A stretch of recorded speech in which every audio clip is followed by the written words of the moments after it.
Bonjour à tous, bien-aimés, j'espère que vous passez une bonne journée. Je vais parler aujourd'hui de notre identité en Christ. Nous sommes dans Esdras chapitre 2 et aujourd'hui donc on a la généalogie, la description de tous les chantres, les portiers, les sacrificateurs, etc. Et il va se passer quelque chose d'intéressant au verset 59. La Bible dit que certains ne purent pas prouver leur identité. Ça veut dire qu'en fait, il est écrit: ils ne purent pas faire connaître leur maison paternelle et leur race pour prouver qu'ils étaient d'Israël. Et ensuite, au verset 62, la Bible dit: ils cherchèrent leur titre généalogique, mais ils ne les trouvèrent point.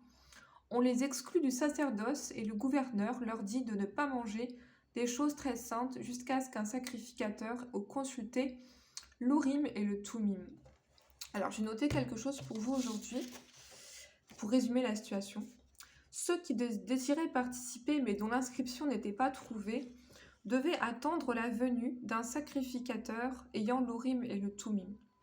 Et pour nous, aujourd'hui, notre sacrificateur, c'est Jésus-Christ.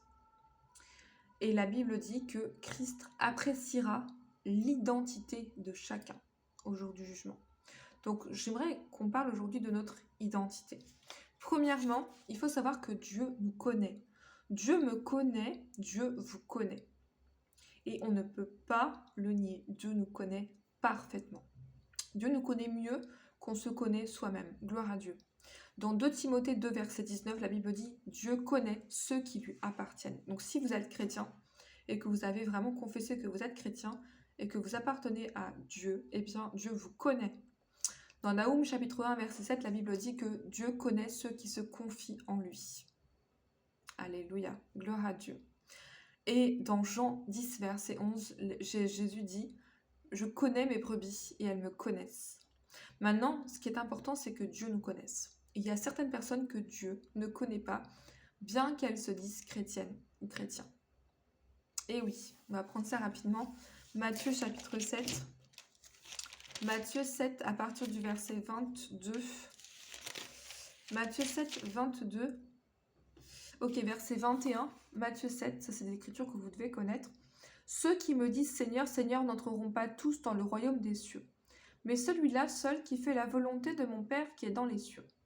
Plusieurs me diront en ce jour: Seigneur, Seigneur, n'avons-nous pas prophétisé par ton nom? N'avons-nous pas chassé des démons par ton nom? Et n'avons-nous pas fait beaucoup de miracles par ton nom? Alors je leur dirai ouvertement: je ne vous ai jamais connus, retirez-vous de moi, vous qui commettez l'iniquité. Donc certaines personnes que Dieu ne connaît pas, c'est ceux qui se disent chrétiens, mais qui sont à la fois iniques. Et tandis que la Bible dit que si quelqu'un aime Dieu, il est connu de lui. Donc la condition pour que Dieu nous connaisse, c'est de l'aimer et d'observer ses commandements. Gloire à Dieu. Maintenant, je vais aller un peu plus loin aujourd'hui. Et on va s'arrêter là pour aujourd'hui. C'est que Dieu nous connaît, mais le diable aussi nous connaît. Et oui, ça c'est un peu embêtant, n'est-ce pas? Parce que Dieu nous connaît, mais le diable aussi nous connaît. Et c'est pour ça que certains chrétiens ou certaines chrétiennes se retrouvent à dire: mais moi, mes prières n'ont pas d'autorité, je n'arrive pas à chasser les démons, je n'arrive pas à chasser le diable de ma vie. Parce que le diable nous connaît. Et il sait très bien si on fait du cinéma ou si on est un vrai chrétien authentique. Certains d'entre nous, on n'est pas authentique. Certains d'entre nous, on est tiède. On n'est pas sincère envers Dieu. Le diable connaît ceux qui sont vrais et ceux qui sont faux. Amen. On va voir ça rapidement. Et je vais m'arrêter là pour aujourd'hui. Donc la question de l'identité. On doit absolument méditer là-dessus aujourd'hui. Notre identité, Dieu nous connaît, le diable aussi nous connaît. Donc on doit absolument veiller à être authentique. Ça c'est un mot que j'aime bien, authentique. Gloire à Dieu. Acte 19, verset 13. Quelques exorcistes juifs ambulants essayèrent d'invoquer sur ceux qui avaient des esprits malins le nom du Seigneur Jésus en disant: je vous conjure par Jésus que Paul prêche. Ceux qui faisaient cela étaient 7 fils de Séva, juifs, l'un des principaux sacrificateurs. L'esprit malin leur répondit: je connais Jésus, et je sais qui est Paul, mais vous, qui êtes-vous? Et l'homme, dans lequel était l'esprit malin, s'élança sur eux, s'en rendit maître, et les maltraita de telle manière qu'ils s'enfuirent de cette maison, nus et blessés. Vous voyez, ces 7 fils de Séva ici, eh bien, le diable ne les connaissait pas. Gloire à Dieu.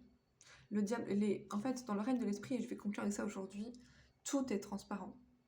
Notre identité est vraiment, vraiment transparente dans le règne de l'esprit. Dieu sait vraiment qui on est. Le diable sait vraiment qui on est. Maintenant, c'est à nous de veiller à notre identité. Gloire à Dieu.